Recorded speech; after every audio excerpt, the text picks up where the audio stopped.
আজি ভাতৰ লগত বাঁহগাজ খাম। সেইকাৰণে প্ৰথমে বাঁহগাজটো ধুনীয়াকৈ বাকলিখিনি গুচাই লৈছোঁ। মই কিন্তু বাঁহগাজ খাই খুব ভাল পাওঁ দেই। আপোনালোকেও ভাল পায়নে কমেণ্ট কৰি জনাবচোন। তাৰপাছত ইয়াত নিমখ অকণমান দি বইল কৰি ল'লোঁ প্ৰথমে। বইল কৰিলে তিতা নহয়।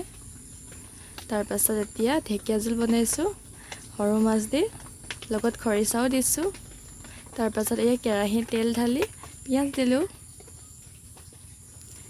পিঁয়াজখিনি অকণমান ৰঙা হ'বলৈ দি হালধিও দিলোঁ। তাৰপাছত শুকুৱাই থোৱা ভোট জলকীয়া দিছোঁ।